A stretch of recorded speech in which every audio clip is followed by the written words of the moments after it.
तो ये हमारे सामने क्वेश्चन है जो नीट 2001 में पूछा गया है। तो इसमें क्या दिया है, for a coil having L is equal to 2 milli henry current flow through it is, ये करंट की इक्वेशन दे रखी है जो टाइम पे डिपेंड कर रही है, then the time at which EMF becomes 0।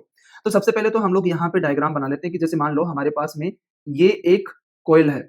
इस कॉइल का L इज इक्वल टू यहाँ पे 2 मिली हेनरी दिया गया है, जिसको हम लोग सिंपली लिख सकते हैं 2 इंटू 10⁻³ हेनरी। अब यहाँ पे क्या बोला है कि इसके अंदर एक करंट फ्लो कर रही है, आई करंट इसके अंदर फ्लो कर रही है। एंड ये आई की इक्वेशन यहाँ पे हमें दी गई है कि I is equal to t square e की पावर माइनस टी, ये हमें आई दिया है। अब देखो ये करंट जो इससे फ्लो कर रही है ना, ये टाइम पे डिपेंड कर रही है, तो ये वेरिएबल करंट है। बेसिकली ये क्या है, एक वेरिएबल करंट है। अगर ये वेरिएबल करंट है तो अगर इसमें इंड्यूस्ड ईएमएफ हमें निकालना है तो हम लोग सिंपली क्या लिखेंगे, EMF is equal to E is equal to L D I by D T that is equal to zero. हम जीरो के इक्वल क्यों कर रहे हैं, क्योंकि क्वेश्चन में लिखा है the time at which EMF will become zero.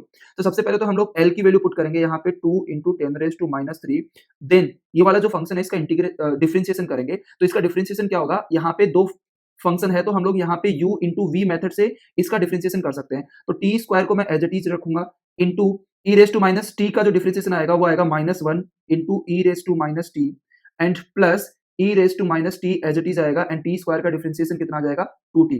तो ये यूवी मेथड से हम लोग इजीली यहाँ पे क्या कर सकते हैं, इसका डिफरेंशिएशन कर सकते हैं and this is equal to 0। तो हम इसको फर्दर क्या लिख सकते हैं यहाँ पे minus t square into e की power minus t plus 2t into e की power minus t that is equal to 0। तो इस वाले टर्म को इधर लेके आएंगे तो ये बन जाएगा टी स्क्वायर इंटू ई की power minus t that is equal to 2t into e की पावर माइनस टी। तो यहाँ पे ये कैंसिल हो जाएगा, एक यहाँ पे t कैंसिल हो जाएगा, तो हमारे पास में t is equal to 2 second, ये आंसर आ जाएगा and that is the final answer of this problem.